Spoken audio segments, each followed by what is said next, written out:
Hey there, long time no see. I hope everybody's been doing well.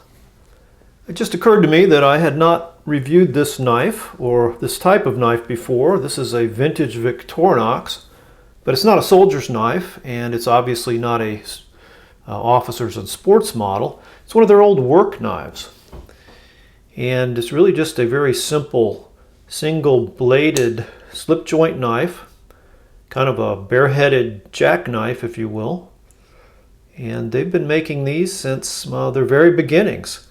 Here is an image from the 1903 Carl Elsner catalog, where you can see a lineup of them. Here's the one I just showed you. But you could also get them with sacking needles, wood saws, hawksbill pruning blades, or a combination of all three of those tools. And by the 1942 catalog, they showed these style of knives in no less than 4 different sizes. 106 millimeters closed, which is what this one is, 100 millimeters, 95, and 90 millimeters. So yeah, it's just a real simple knife. I used to call these, or refer to these, as farmers' knives or peasants' knives.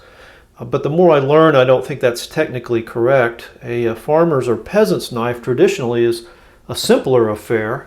It's a folding knife without even a back spring, like this Opinel. They've been making these like this since 1890. Just folds out of the wooden handle and locks in place.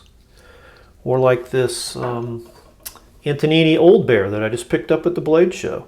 These are sweet little knives, by the way. I paid all of $17 for this. It has a walnut handle. This one has a brass collar, a little different locking mechanism, and a stainless blade on this one. It's got stuff on it, but it's got a nice little blade, and they've salt etched the Old Bear logo in there for you.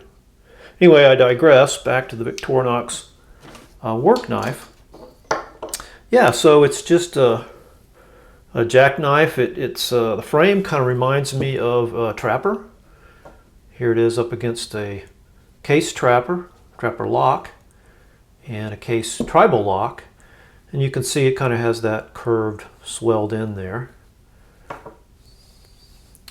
And this one, so it's a long clip blade, it's flat ground, it has a little nail nick. Where is that? Right here. But you really don't need it because you can just pinch the blade. And this one is carbon. It's just that I've got a very high polish on it. If you look at the tang stamp very carefully, it's worn, it's hard to see, but it is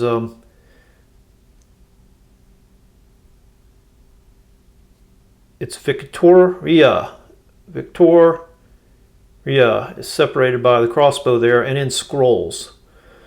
So I would assume this was the carbon blade variety, because if it were stainless it would say Victorinox.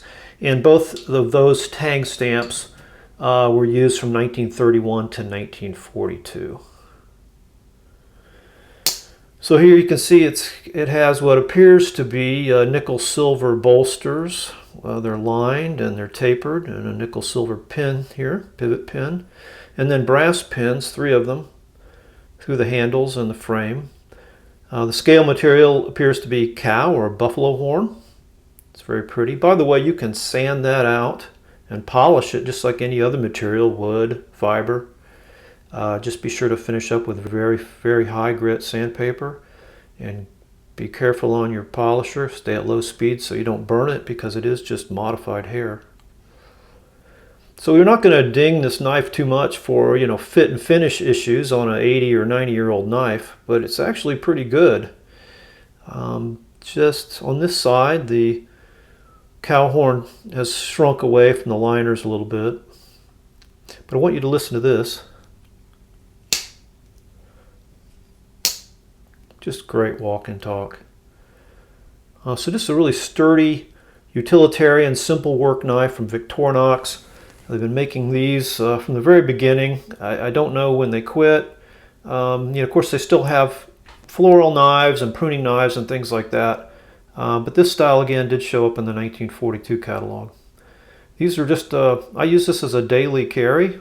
I don't carry it every day, but you know what I mean. I pocket carry it from time to time. It takes a great edge. It's very sturdy, and it's just a simple good all-around pocket knife. So that's kind of the third type of vintage Victorinox pocket knife. Not a soldier, not an officer's knife, but a work knife. Thanks for watching, and have fun collecting.